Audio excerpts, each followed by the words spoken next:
नमन झाल्यानंतर आज आपल्या सर्वांच्या सेवेसाठी घेतलेला अभंग जगद्गुरु तुकोबराय यांचा अवघ्या 4 चरणांचा आहे. या अभंगातून तुकोबराय तुम्हाला आम्हाला जीवनाची खरी दिशा आणि दशा सांगतात. तुकोबराय आपल्याला सांगतात की जीवन कसं आहे आणि आपण कसं जगलं पाहिजे. जीवनाची दशा नक्की आहे तरी काय आणि त्या जीवनाला दिशा द्यायची तरी कशी, याचं सगळं अतिशय साधारणपणे अतिशय उत्कृष्ट प्रकारे विवेचन तुकोबराय या अभंगातून करता येते. तुकोबराय आपल्याला सांगतात की क्षणोक्षणी हाची करावा विचार. म्हणजे तुकोबराय आपल्याला सांगतात की एका क्षणाला असं नाही म्हणजे कधी कधी प्रत्येक क्षणाला हाच विचार करावया पार भवसिंधू. हा जो मृत्यू सागर आहे ना, या मृत्यू सागरातून आपला कशा प्रकारे उद्धार होईल याचा प्रत्येक जीवाने प्रत्येक क्षणाला विचार करायला पाहिजे. तुमची माझी अवस्था फक्त एवढीच, जन्म घेतल्यानंतर मरण आपल्याला मिळेपर्यंत तिथपर्यंत आपण मशगुल मध्ये जीवन जगतो. आणि एकदा का या अवस्थेतून आपण देवाच्या घरी गेलो, विविध नरक यातनांमध्ये गेलो, तिथे गेल्यानंतर आपण असं झालं कसं, त्यावेळेस आपला जीवात्मा फार दुःखी होत असतो. पण ज्यावेळेस आपण आत्ता हयत असताना संत आपल्याला जागे करतात. तुम्ही जागे व्हा, तुम्हाला याचं विस्मरण झाले, तुम्ही कोणत्या कोणत्या योनीमध्ये जाऊन कोणत्या कोणत्या यातना भोगून आलात, आता तरी शहाणे व्हा. पण आपण तिकडे दुर्लक्ष करतो. पण संत उदार मन असणारे संत, भगवंताच्या एक पटीने अजून पुढचे असणारे संत, का संत प्रत्येक मनुष्याच्या हृदयातल्या वाईट विचारांचा अंत करतात आणि प्रत्येक मनुष्याला आपल्या जीवाच्या उद्धाराकरता जागृत करतात. तो तुकोबराय आपल्याला सांगतात तुम्हाला जर या जीवनामध्ये उद्धार स्वतःचा करायचा असेल ना, तर प्रत्येक क्षणाला तुम्ही कसं राहा, जागृत अवस्थेत राहा. त्याच्यानंतर तुकोबराय सांगतात तुम्हाला ज्या देहावर तुमचा खूप सारा असा अभिमान आहे की मी आज असा दिसतो, अशी माझी पर्सनॅलिटी आहे, माझ्या जीवनामध्ये एवढ्या गोष्टी मी साध्य केल्या, स्वतःच्या देहाची ही जी ख्याती आपण सारी ऐकतो ना, तर त्या देहाची देखील अवस्था कशी होणार आहे काही दिवसांनी. नाशिवंत देह जाणार सकळ, आयुष्य खातो काळ सावधान. तुकोबराय म्हणतात हा देह कसा आहे, नश्वर आहे. शाश्वत आहे का, नाही. भगवंताचं नामस्मरण, भगवंताच्या कथा कादंबऱ्या शाश्वत आहेत, पण आपला देह नश्वर आहे. आज ना उद्या हा देह मरणार आहे. नवे आज ना उद्या नाही तर प्रत्येक क्षणाला या देहाचा नाश होत चाललाय. प्रत्येक क्षणाला तुम्ही कधी पण पहा, आपली केस पांढरी व्हायला लागली, आपली दृष्टी क्षीण व्हायला लागली, आपले सांधे दुखायला लागले, आपल्या मनामध्ये होत असलेल्या विविध विचारांच्या आवृत्त्यांमुळे आपली झोपाचा नाश व्हायला लागला. या कशाचे द्योतक येते, कशाचे संकेत आहेत की आपल्या या देहाची आता हळूहळू नाश पावण्याची वेळ जवळ येत चालली. त्यामुळे तुकोबराय काय म्हणतात, आता तुम्ही काय व्हा, सावध व्हा, सावध. आपल्याला अलर्ट करतात तुकोबराय. तिसऱ्या चरणात तुकोबराय म्हणतात आता तुम्ही सावध झाले, तुम्हाला प्रत्येक क्षणाला एक ओढ लागली की माझ्या जीवाचा उद्धार करायचा आहे, या जीवात्म्याचा मला उद्धार करायचा आहे. मला तुकोबराय मार्ग दाखवा, मार्ग दाखवा. मी कोणत्या मंदिरामध्ये जाऊन बसू, मी कोणत्या गुरूंना शरण जाऊ. तुकोबराय म्हणतात मंदिर नंतर, गुरु नंतर, आधी तुम्ही कोणत्या ठिकाणी लवकरात लवकर जावा, तर संत समागमी धरावी आवडी, करावी तातडी परमार्थाची. तुकोबराय म्हणतात देवळात एक वेळ नका जाऊ, गुरूंच्या द्वारे एक वेळ नका जाऊ, संतांच्या द्वारे एक वेळ नका जाऊ, पण जिथं संतांचा मेळा जमला असेल, जिथं अनेक संत येऊन भगवंताचं नामस्मरण करत असतील ना, त्या समागमामध्ये फक्त तुम्ही जाऊन राहा. तुम्हाला भगवंताचा त्या भक्तीचा आनंद घेता येईल. काय जण म्हणतात असं कुठे असतं का, आता साधं गणित आहे. आपण 10 हंडे असे जवळ ठेवले, 10 हंडे ठेवले आणि 10 हंड्यांवर आपण एक थाप मारली, तर ज्यावेळेस 10 हंड्यांवर थाप मारतो आणि 11वा हंडा जरी बाजूला आहे त्याच्यावर थाप नाही मारली तरी पण त्यातून तो तरंग ध्वनी ऐकू येतो. अगदी याच प्रकारे संतांचा हा जो समागम वारीचा चालला होता ना पंढरपूरला, त्या वारीमध्ये कितीही नास्तिक व्यक्ती तिथं गेला, पण त्याच्या पण मुखातून आपसूक निघायचं ओ माऊली, ओ माऊली, ओ माऊली. का तर तिथं असणाऱ्या सगळ्या भक्तीच्या तरंगा त्या हृदयाला छेदत होत्या. मग तुकोबरायांना सगळं झालं तर एकदम साधक मला, अहो तुकोबराय तुम्ही म्हणता प्रत्येक क्षणाला आपल्या देहाच्या उद्धाराचा विचार करायचा आहे, तुम्ही म्हणता हा देह नश्वर आहे, तुम्ही म्हणताय की यासाठी तुम्ही देहाचा जर उद्धार करायचा असेल तर संतांच्या समागमात जा.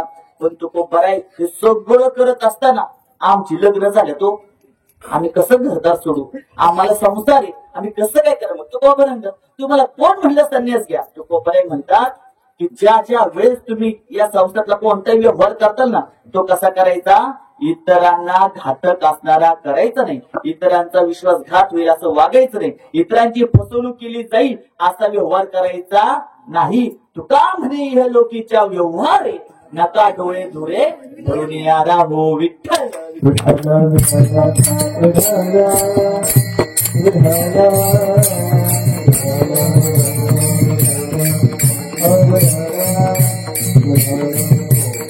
आज आपण ज्या निमित्ताने इथे जमलो अशा आपल्या सर्वांचे लाडके कैलासवासी आपले रामचंद्र भाऊ पर्वती राणे यांच्या प्रथम पुण्यस्मरणानिमित्त आपण इथे जमलेलो आहोत. तसं पाहायला गेलं तर त्यांना सगळे लाड आणि अण्णा म्हणायचे बरं का. म्हणजे अण्णांचं देवासन जाऊन होऊन आता जवळपास 354 दिवस आहे. या दिवशी आपल्या अण्णांची हजेरी चित्रगुप्त समोर असते. पण त्यांच्या पाठीमागं पाहायला गेलं त्यांचे 40 सुपुत्र, आमचे शिवाजी दादा असतील, आमचे पर्वती दादा असतील, आमचे संभाजी दादा असतील, आमचे तानाजी दादा असतील, या 4ही भावंडांना आतोनात असं दुःख झाले. त्याच्या 3 सुकन्या ज्यामध्ये आमची उज्ज्वलाताई असतील, आमच्या छायाताई असतील, सुनीताताई असतील, यांना देखील आतोनात असं दुःख झाले. तरी देखील त्यांनी आज संतांच्या विचारांचा जागर होण्याकरिता वारकरी संप्रदायाच्या परंपरेप्रमाणे आलेल्या या कीर्तनाचा आज त्यांनी इथं सोहळा आयोजित केलाय. दयाचा हरिक वाटे देवा. अशा लेकरांचं कौतुक वाटतं देवाला का आपले वडील हयात नसताना त्यांच्या प्रत्यर्थ धार्मिक सोहळा इथं काय काय होणार आहे, अन्नदान होणार आहे, इथं काय काय होणार आहे, ज्ञानदान होणार आहे, इथं काय काय होणार आहे, वस्त्रदान होणार आहे. हे सगळं साध्य कोण करतात तर त्यांच्या पोटी आलेली ही 7 लेकरं विठ्ठल.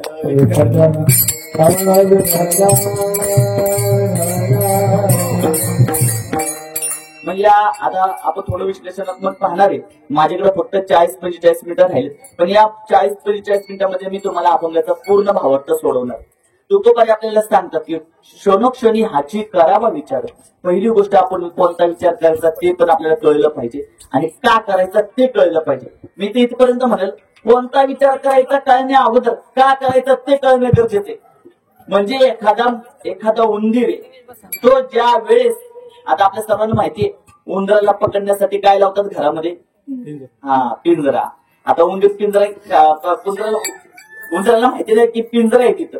उंदीर जातो, पहिले 2 शेंगदाणे तोंडात घेतो, आनंदाने खातो, तिसरा शेंगदाणे अजून आनंदाने खातो, आणि 4था शेंगदाणा खायला जातो तसा उंदीर त्या पिंजऱ्याच्या आत पडतो.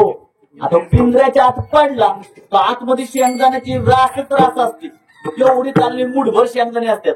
पण मला सांगा उंदीर पिंजरामध्ये पडला, अख्खी रात्र त्या पिंजऱ्यात एका पण दाण्याला उंदीर तोंड लावत नाही. का? क्षणोक्षणी शोकाचा विचार करतो. आता ह्यातून मला बाहेर कसं पाडायचं, कारण त्याला माहितीये याचे परिणाम काय होणार आहे, माझा अंत होणार आहे. मनुष्याची हीच अवस्था आहे महाराज.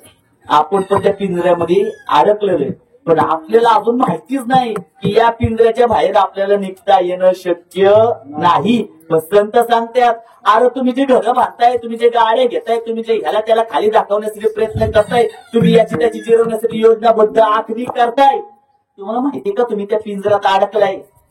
तुमचा तिथं अंत होणार आहे. संत ओढून सांगतात आता मी दोर टाकतो, तुम्ही बाहेर निघून या.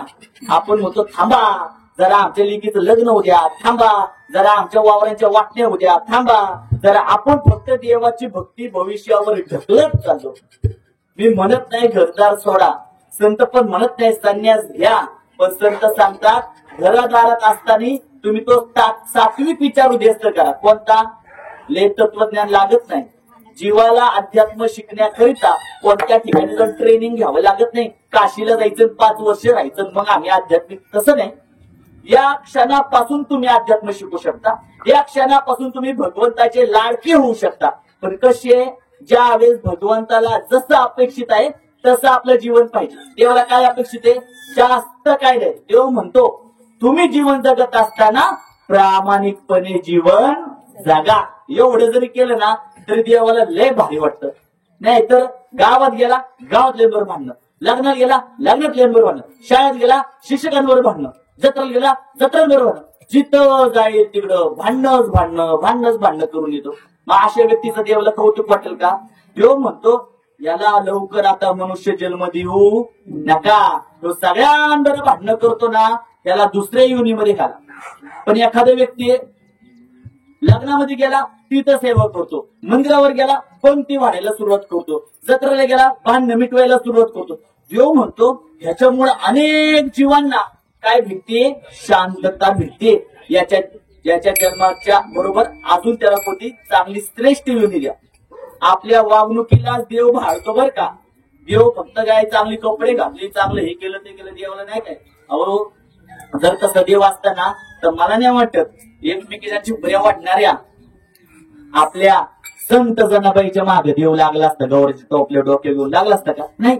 संत जनाबाई हायपाय राहायचे का नव्हत्या? दासी जणी नामदेवरायांच्या घरी दाशीचं काम करणारी जनाबाई, तरी पण आपले भगवंत तिच्या पाठीमागे गौरीच्या टोपल्या डोक्या घेऊन वागतात का? तिच्या हृदयातला भक्ती भाव, तुमचं आचरण, तुमचा हृदयातला भाव कसा आहे त्याचा देव फुटलेला आहे. इतर दुसऱ्या गोष्टींमध्ये देवाला काही रस नाही. तुम्ही किती घरं बांधता, तुम्ही किती मजल्याचं मंदिर बांधता, तुम्ही तुमच्या घरामध्ये मंदिरामध्ये किती सोन्याची मूर्ती आणून ठेवता, देवाला काही नाही. अहो ज्याच्यापासून सोनं निर्माण झालं त्याला काय सोनं दाखवता? ज्याच्यापासून हिरे निर्माण झाले त्याला काय हिऱ्याचा निवड दाखवता? काहीच नाही. देव म्हणतो तुझा भाव शुद्ध कर. आणि देवाला एक जण म्हणला, तुम्ही म्हणता तुमच्या इच्छेशिवाय झाडाचं पान हलत नाही, मग देवा तुम्हीच करा ना. लोकांना चांगलं वागायला सांगा, लोकांकडून चोऱ्या कधी होऊन देऊ नका, एकमेकांना मारामारी होऊन देऊ नका, घोड्या होऊन देऊ नका. तर भगवान कृष्ण म्हणतात, अर्जुना मी प्रत्येक जीवाला या जन्मात पूर्ण स्वातंत्र्य दिले. त्याला जसं जगायचे, जसं वागायचे तसं त्यांनी वागावं, पण त्याला फळ देण्याचं कार्य माझ्याजवळ मी ठेवले. त्याने जर वाईट कर्म केलं तर त्याला वाईटाची गती, आणि त्याने जर चांगलं कर्म केलं त्याला चांगल्याची गती मी दिल्याशिवाय राहत नाही. आपल्या हृदयामध्ये त्या भावना कधी निर्माण होणार आहेत? आपण अध्यात्म जे कठीण करून ठेवले ना, एवढं कठीण अजिबात नाही. हरिपाठ पाठच करा असं आपण अजिबात कुठला अध्यात्मात म्हणू शकत नाही. ज्ञानेश्वरी अख्खी पाठच करा असं आपण म्हणूच शकत नाही. ज्ञानेश्वरी अख्खी पाठ आहे आणि 5 पांडवांची नावं सांगताय ना. आता बोला, आता काय करायचं? रामरक्षा स्तोत्र अख्खं पाटील, लक्ष्मण रामाचं कोणी माहितीच नाही. आता काय करायचं? नाही. म्हणजे नुसतं रट्टा मारून पाठांतर करण्यापेक्षा भगवंताला एकटक पाहून त्याचं सगळं सद्विवेक आपल्या हृदयामध्ये धारण करणं याच्यासारखी मोठी भक्ती नाही. तुम्ही तुमच्या हृदयामध्ये देवाचे सत्य बघून आले ना, याच्यासारखं जीवनातलं मोठं परिवर्तन नाहीये. हे आजकाल लोकांना सांगावं लागते. एकतर सांसारिक लोक आपल्या भक्तिभावाकडे वळत नाही, आणि वळाली तर त्यांना आपली लोक टिकून देत नाही. त्यांना म्हणतात हे जमत नाही. तर तुम्ही एक पोरगा 8वीतलं गेलं पानवडीतलं सप्ताहात, आपल्यापासून जरा लांबचं गाव त्यामुळे काही ओळखीचं कोण नसेल, पानवडीतल्या सप्ताह. आता बारका 8वीतलं पोरग गेलं कुठं? सप्त्याला. शाळा सुटली, गेलं दप्तर टाकलं, गेलं तिथं गेलं, रामकृष्ण हरी बाबांच्या पाया पडला. आता विनय करायला चांगलं असतं, 4 विनेकरी आणतात गावातले. मग अध्यात्म जगून देतात का लोक? म्हणजे आमच्यातली सांगते बरं. म्हणजे एक 8वीतलं पोरग शाळेतून घरी गेलं त्याला कळलं आपल्या गावात सप्ताह आहे. दप्तर घरामध्ये ठेवलं, धावत गेलं. सप्त्याची तिथं गेल्यानंतर विनेकरी बाहेर गावचीच असतात, आपल्या सगळ्यांना माहितीये. त्यांना जाऊन ते पोरगलं, काका मला विना द्या. ते म्हणजे धर, का तर ते 4-4 तास त्यांच्या पाळ्या ठरलेल्या असतात. मग ते म्हणजे धर बाळा. त्यांनी विना घेतला आणि आता ते पोरग रामकृष्ण हरी रामकृष्ण हरी रामकृष्ण हरी रामकृष्ण हरी करत चालले. तेवढ्यात गावातला एक जाणता जुना वारकरी आला आणि तो म्हटला तिकडे अशी खणक्याने त्या 8वीच्या पोराच्या थोबडीत लावले. म्हणले तुझ्या गळ्यात माळ आहे का? आणि विना घेतो.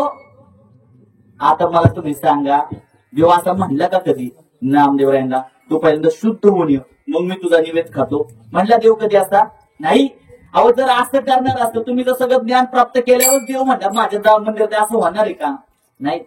तर त्याचा परिणाम पण तसा झाला की पोरग घरी गेलं, आईला म्हणायचं जेव म्हणतं मला नाही जेवतं का? मला आता माळच घालायचे. म्हणलं ते काय करून मला मारले ना, मला माळच घालायची. ते पोरग जेवलं नाही. दुसऱ्या दिवशी सकाळी जेवत, शेवटी त्याच्या वडिलांनी त्याला माळ घालायला लावली. आता ही क्वचित घडतं, नाही तर अशी गावात एवढी उदाहरणं आहेत. आपल्या गावातले काय जण टाळ घेऊन कीर्तनात उभी राहिली आणि त्यांना जुन्या टाळकरांनी असं हेळसांड केली. त्यांनी नंतर टाळ हातात घेतला, कशाचा तरी ग्लास हातात घेतला.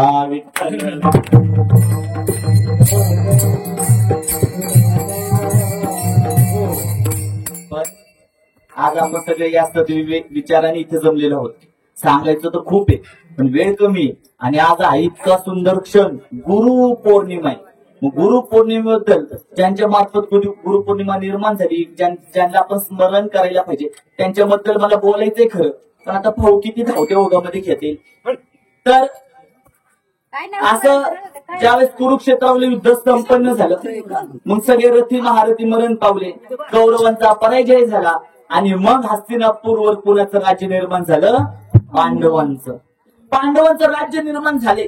आणि मग तिथं असणारे धृतराष्ट्र, सम्राज्ञी असणाऱ्या गांधारी माता, आता तिथं त्या सम्राज्ञी नव्हत्या, तिथला सम्राट धृतराष्ट्र नव्हता, तिथला सम्राट होता तो म्हणजे राजा युधिष्ठिर. तिथली सम्राज्ञी होती ती म्हणजे पांडवांची पत्नी द्रौपदी.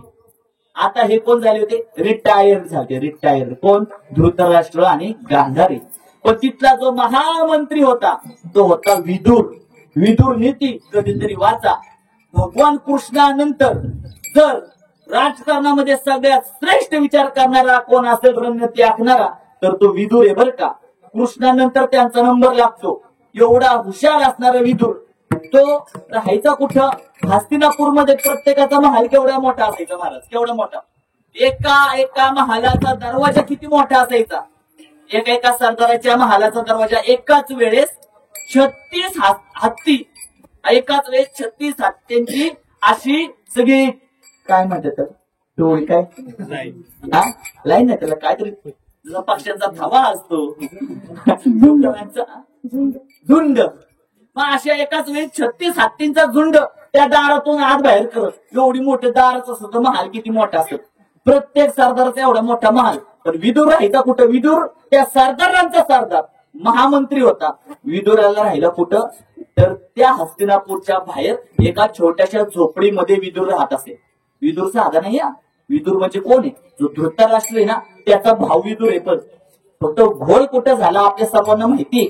आमचे वैकुंठ असते हरिभक्त पर्यंत त्याच्या खूप चांगल्या प्रकारे सांगायचे. विदुर ना ज्या वेळेस वेदव्यास महर्षींचं स्मरण केलं कोणी? सत्यवतीने. का आता पुत्रप्राप्ती व्हायना, पुत्रप्राप्ती करणारा विचित्रवीर्य चित्रागंध गंधर्वासोबत युद्ध करताना मरण पावला. आणि विचित्रवीर्याचं लग्न झालं रे झालं, लग्नाचं मांडप झालं, सिंहासनावर जाणार तेवढ्या तो पायऱ्यातच मरण पावला. आता त्यांच्याकडे 3 सुना आहेत त्यांच्या. मग त्या 3 सुनांपैकी त्यांना आता 2 सुना आहेत. त्या 2 सुनांपैकी कुणापासून स्वर्ग प्राप्त झाला? त्यांना आता तिथं वंश चालवणारा त्यांच्या घरातला कोणीच नाही. मग त्या सत्यवतीला आठवला तो पुत्र ज्यांच्यामुळे आता आपण गुरुपौर्णिमा साजरी करतो ना, ते वेद व्यास महर्षी. व्यास पौर्णिमा म्हणतात माहिती ना तुम्हाला? गुरुपौर्णिमेला व्यास पौर्णिमा म्हणतात ना. हे व्यास महर्षी म्हणजे कोण? ज्यांनी 4 वेद लिहिलेत. हे व्यास महर्षी म्हणजे कोण? ज्यांनी 18 पुराणे लिहिली. हे व्यास महर्षी म्हणजे कोण आहेत? ज्यांनी 64 सगळं जे काही सगळं त्यांनीच लिहिलेले. रामायण पण महाभारत त्यांनीच लिहिलेले. ह्या व्यास महर्षींचं स्मरण त्यांच्या मातेने केलं. 1 वर्षाचे असताना ते निघून गेले होते पराशर ऋषींसोबत, आपल्या वडिलांसोबत. आणि त्यांच्या सत्यवती मातेने त्यांचं स्मरण केलं. वेदव्यास महर्षी त्यांच्यासमोर प्रकट झाले. बोल माते, तुला काय हवं? कोणती सेवा करू? म्हणले, बाळा माझ्या 2 सुना आहेत, पण माझी दोन्ही पोरं मरण पावल्यात. आणि या 2 सुनांना आता अपत्य नाहीये, या राजगादीला वारसदार नाही. म्हणजे कोणत्या राजगादीला? हस्तिनापूरच्या राजगादीला. आणि तू काय कर, आता यांच्यासोबत लग्न कर. व्यास महर्षी म्हटले, अगं आई, राजगादीला वारसदार हवाय तर त्याला लग्न करायची काय गरज आहे? मग त्याला असंच पुत्र प्राप्त होईल. कशी काय? ते म्हणले, फक्त मी ज्यावेळेस मी त्या कक्षामध्ये बसेल साधनेत, त्यावेळेस तुझ्या सोनांना माझ्या जवळ लाव. मी त्यांना आशीर्वाद देईल आणि माझ्या साधनेच्या तपोबलामुळं त्यांना गर्भधारण होईल. ठीक आहे म्हणले. हे व्यास महर्षी जाऊन साधनेत एका कक्षामध्ये बसले. त्यांनी पहिली सून त्यांच्या जवळ लावली. म्हणजे 3 जणी होते, अंबिका. आता पहिल्यांदा कोण गेली? अंबिका गेली. अंबिका गेल्यानंतर तिने पाहिलं तर तिच्या मनामध्ये थोडस काय निर्माण झालं? भय निर्माण झालं. लाजली ती. पण लाजल्यामुळे ती कशी पडली? पिवळी पडली. ती तशीच बाहेर आली. मग तिच्या पोटी कोण जन्माला आला? पांडुराजा. आता ही झालं. त्यानंतर दुसरी जी होती ना ती जरा चतुर होती. ती म्हणली, काय माहिती ती धाडीवाला माणूस आहे, कसं आहे कसं नाही. तिला शंका, संतांवर शंका घेतली की मग सगळं उलट होत जातं. मग त्यांनी काय केलं? तिथं जाताना स्वतः नाही गेली. तिने काय केली? आपल्या दासीला म्हणजे सासूबाईला म्हणली, मी जाते. आणि त्या दारापाशी गेलो, ती नाही गेली. कोणाला आतमध्ये लावलं? दासीला आतमध्ये लावलं. दाशीच्या मनात काय पाप असलं? दाशीच्या मनात काय? साधू आले आमच्या गावात. दाशी गेली, साधूंच्या पाया पडली आणि बाहेर आली. तर दाशीला त्यांनी आशीर्वाद दिला. तिच्या पोटी कोण जन्माला आला? हा विदुर जन्माला आला. आता तिला दाशाला म्हणले अहो महाराणी काहीच नाही ते जाऊन पाय पडत काहीच नाही करत. हा का? मग ही मागून गेली. कोण? अंबिका. अंबिका आतमध्ये गेल्यानंतर तिच्या मला पहिल्यांदा शंका होती. तिने त्यांना पाहता क्षणी तिच्या डोळ्यात त्यांचं तेज काय सहन झालं. तिने डोळेच बंद केले आणि पाया पडले बाहेर आली. मग तिच्या पोटी जन्माला आलेले लेकरू म्हणजे कोण? हा धृता. आईने पहिल्यांदा काय केलं? शंका साधूंवर घेतली. त्याचा परिणाम असा झाला की तिच्या पोटी जन्माला आलेले लेकरू कसं आलं. आता मला तुम्ही सांगा, पांडुराजा धृतराष्ट्र हे दोन भाऊ असतील तर तिसऱ्या त्या दाशीच्या पोटी जन्माला आलेला विदुर हा पण कोणी त्यांचा भाऊ आहे का नाही? भाऊ. मग विदुराला मग आमंत्रित केलं आणि हा विदुर ज्या ज्या वेळेस त्या हस्तिनापूरमध्ये सगळ्या गोष्टींचे रणनीती आखायचा ना तो दुर्योधन कायम त्यांना म्हणायचा ए दाशी पुत्र, ए दाशी पुत्र. तर विदुर पण शांत नव्हते बसत. विदुर त्याला काय म्हणायचे माहिती का? ए गाढवाच्या पोरा. का? ज्या वेळेस गांधारी कोण आहे? दुर्योधनाची आई. कोण आहे? दुर्योधनाची आई. म्हणजे गांधारीचं ज्यावेळेस लग्न होणार होतं ना तेव्हा सांगण्यात आलं गांधारीचं ज्या ज्या सोबत लग्न होईल ना त्याचा मांडवाचाच मृत्यू होईल. यांनी काय केलं? मग गांधारीचं कोणाबरोबर लग्न लावलं? गाढवाबरोबर. गाढव तिथं नेलं आणि मग तिथं धृतराष्ट्राला बसवलं. मग ती दुर्योधन याला म्हणला दाशीपत्र घेऊ म्हणतं हे गाढवाचं पोर असं. मग हा विदुर आता दुर्योधन मेले, रथी मेले, महारथ मेले, सगळे गेले. मग तिथं सम्राज्ञी झाली द्रौपदी आणि सम्राट झाले युधिष्ठिर. आता तिथं काय म्हणतात? मग भीम जाता सारखा म्हणायचा की जे तुम्ही आम्हाला असं का. भीम जसा बलनग्न होता ना तसा भीम ना मनामधून ना जशाच तसा होता. भीम काय असा सहनशील नव्हता. भीम कायम त्यांना खायला जरी दिलं ना कोणाला धृतराष्ट्रांना त्यांना कायम खालीवर बोलायचा. मग एकदा विदुर त्यांना म्हणला तुम्ही वेडेत का? म्हणला तुमची 100 पोरं यांनी मारली, आता तुम्ही मारायला लागला, अजून कुठे मिरवता हे सोनं बिनं नाणं गळ्यामध्ये घेऊन. तुम्ही जरा जागे व्हा. प्रत्येक क्षणाला तुमचा ध्येयाचा नाश होतोय. तुम्ही या राज्यात कशाला राहता? आणि ही त्यांना शब्द मनावर बोचले गेले. मग ते धृतराष्ट्र, त्यांची पत्नी गांधारी आणि ही कुंती माता. आता कुंती मातेचा पुत्र तिथं सम्राट झालाय हस्तिनापूरचा आणि त्याची कुंती मातेचा हा कोण होता? धीर होता आणि त्याची बहीण. ह्यांच्या सोबत कुंती माता रात्रीच्या अंधारामध्ये कुठे गेल्या ती का माहितीये का? वनामध्ये गेली. वनात का? विदुराने सांगितलं तुम्ही आता काय करा, सात्विक विचार करा, इथं नका अडकू. आणि कधी कधी वाईट वाटतं त्यांचा अंत कसा झालाय महाराज. धृतराष्ट्र, गांधारी यांच्याबद्दल काही एवढी आत्मीयता नाही बरं का, पण कुंती मातेबद्दल हृदयातून खूप आत्मीयता आहे, खूप आदर आहे. पण त्या तिघांचा अंत कसा झाला? जंगलामध्ये वनवा पेटला आणि त्या वनव्यामध्ये ती तिघच्या तिघ जळून मरण पावली. म्हणजे चुलीमध्ये एखादं वांग टाकावं ती भाजल्यावर जसं दिसतं ना तशी तिघांची प्रेत दिसत होती. पण ते जंगलामध्ये का गेले? त्या भगवंताच्या नामस्मरणाचा ध्यास हृदयामध्ये धारण करून गेले. आणि कुणामुळे गेले? विदुरामुळे गेले. आणि विदुर काय म्हणला? तुम्ही काय करायला पाहिजे प्रत्येक क्षणाला? ते अभंगाचं प्रथम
आता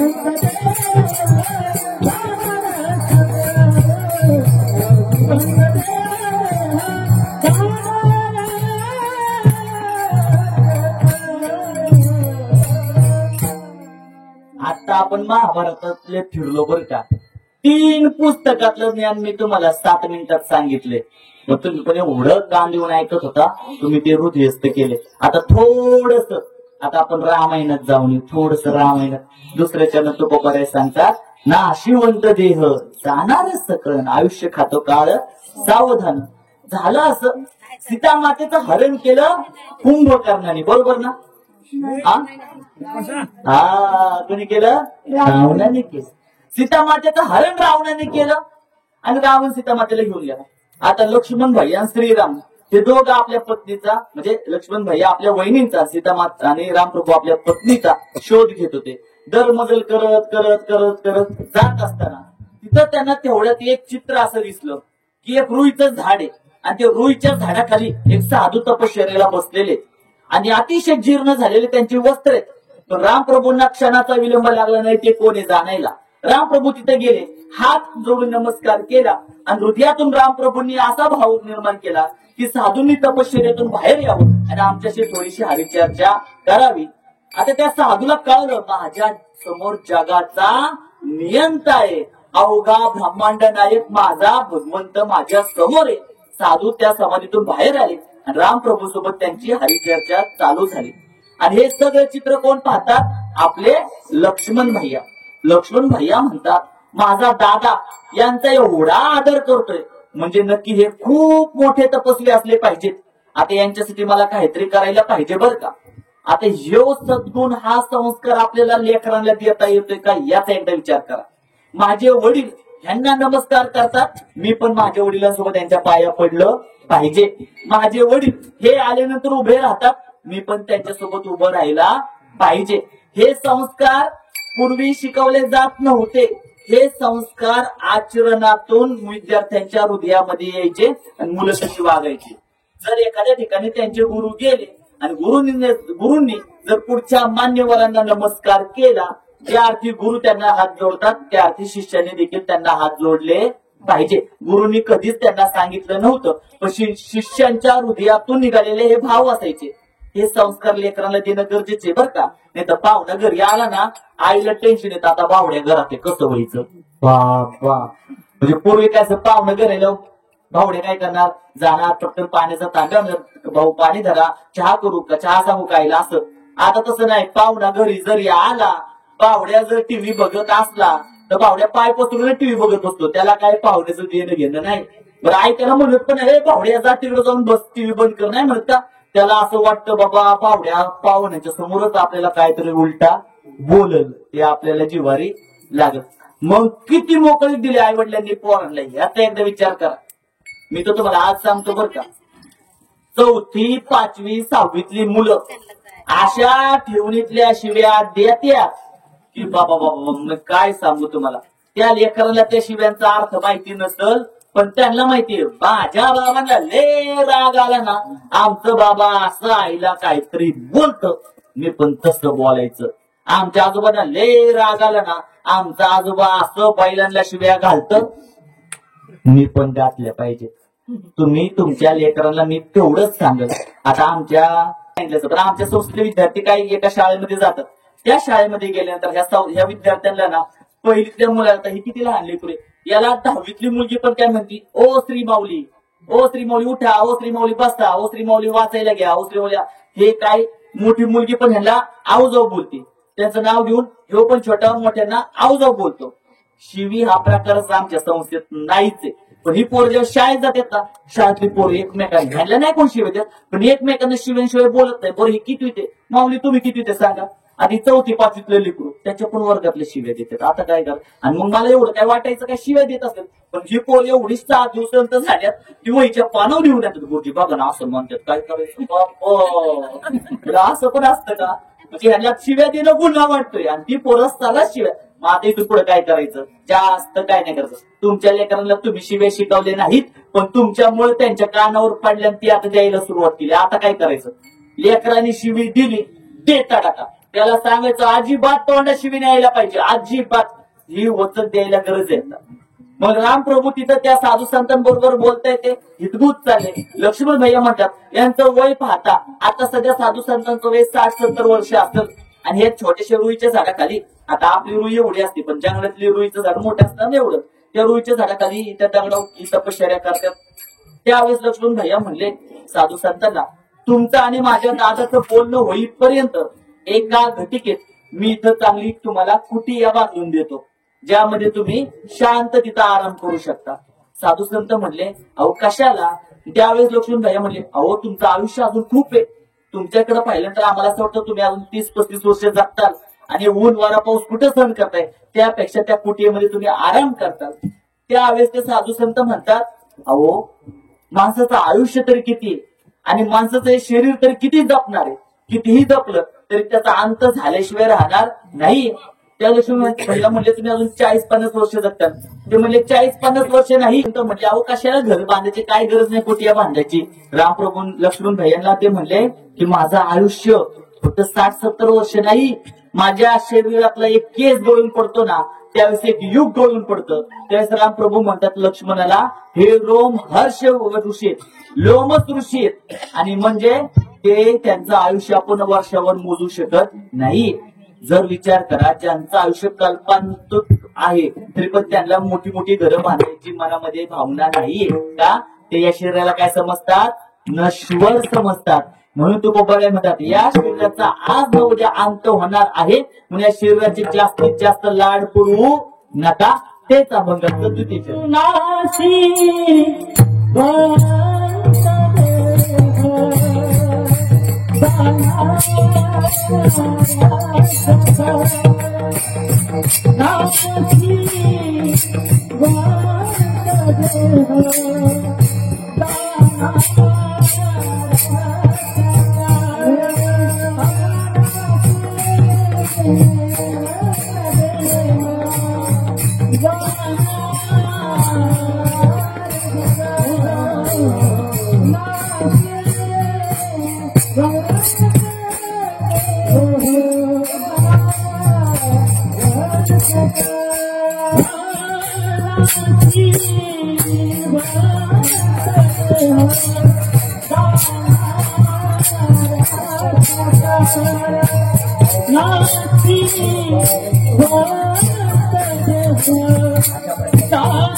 नका डोळे धुळे ऋणी असो यावर एक मोठा आणि आपण कीर्तन सेवेला संपन्नता देणारा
महाराजांसाठी जोरदार टाळ.